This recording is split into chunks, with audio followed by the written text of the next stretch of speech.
Limit نہیں ہوتی، بڑھتی جاتی ہے، بڑھتی جاتی ہے، بڑھتی جاتی ہے۔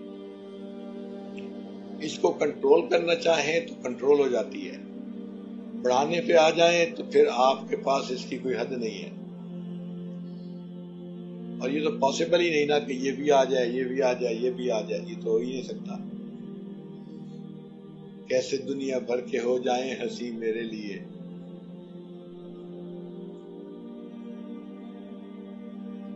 چنانچہ کئی نوجوان بچوں کے اندر تقوی ہوتا ہے، پرہیزگاری ہوتی ہے اور وہ نظر کی حفاظت کرتے ہیں، اور کئی بوڑھوں نے اپنے آپ پہ محنت نہیں کی ہوتی تو ان کی نگاہ ان کے قابو میں نہیں ہوتی۔ نگاہ کی حفاظت کا تعلق انسان کی محنت کے ساتھ ہے، ہمت کے ساتھ ہے، کوشش کے ساتھ ہے، عمر کے ساتھ نہیں ہے۔ ورنہ تو کئی نوجوان نظروں کی حفاظت کرنے والے اور کئی بوڑھے جو ہیں وہ نظروں کی بے احتیاطی کرنے والے۔ عمر بڑھتی ہے، ہوس بڑھتی جاتی ہے۔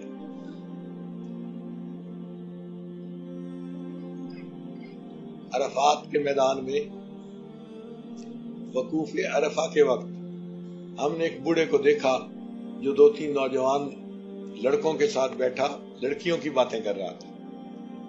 وقوف عرفہ کے وقت میں میدان عرفات میں لوگ دعائیں مانگ رہے ہیں، پڑھ رہے ہیں، اور یہ بڑے میاں مجلس لگا کے بیٹھے ہیں اور لڑکیوں کی باتیں کر رہے ہیں،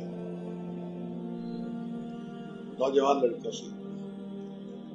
خیر کچھ دیر کے بعد میرے دل میں خیال آیا کہ میں گزارش کروں کہ اس وقت دعا مانگے۔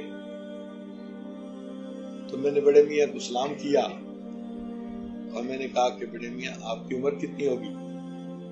کہتے پیر صاحب سچ بتاؤں؟ میں نے کہا، کہتے ہیں میری عمر تو ہے 74 سال اور میرا دل 24 سال سے اوپر نہیں گیا۔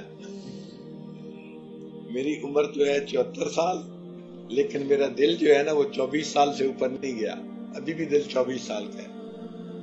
تو شہوت کا یہ حال ہوتا ہے کہ میدان عرفات میں وقوف عرفہ کے وقت بیٹھ کے اس کو عورتوں کی باتیں یاد آتی ہیں، اس کو اس وقت بھی خدا یاد نہیں آتا۔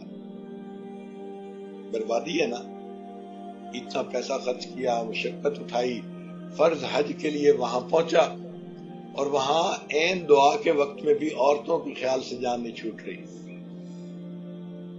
یا اسفا، یہ حال ہوتا ہے۔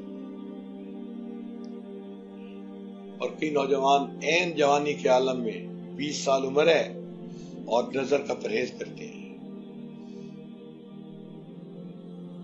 شہوت کو کنٹرول کرنے کا ایک ہی طریقہ ہے کہ اپنی نظر کو کنٹرول کیا جائے۔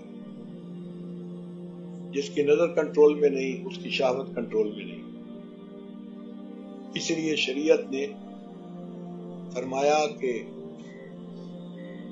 قل للمؤمنین یغضوا من ابصارہم، ایمان والوں سے کہہ دیجئے اپنی نگاہوں کو نیچے رکھیں، آنکھیں نیچی کریں۔ تو نگاہوں کو جو نیچے رکھنے کا حکم ہے یہ بنیاد ہے۔ جس نے اس بنیاد پہ عمل کر لیا وَيَحْفَظُوا فُرُوجَهُمْ، ان کو اللہ تعالیٰ شرمگاہ کی حفاظت کی توفیق عطا فرما دے۔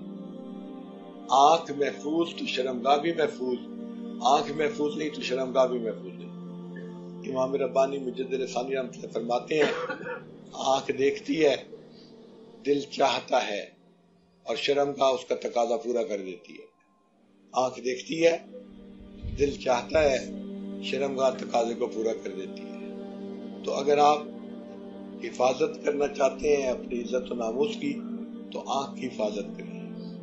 مردوں کو بھی حفاظت کرنی پڑتی ہے، عورتوں کو بھی حفاظت کرنی پڑتی ہے۔ جیسے انسان مرد کے ساتھ شیطان لگا ہوا ہے، عورتوں کے ساتھ بھی شیطان لگا ہوا ہے۔ اس لیے قرآن پاک نے الگ الگ حکم دیا، مردوں کو الگ حکم دیا، عورتوں کو الگ دیا۔ فرمایا ذالک ازکا لک، مردوں کے لیے بھی اچھا ہے، عورتوں کے لیے بھی اچھا ہے۔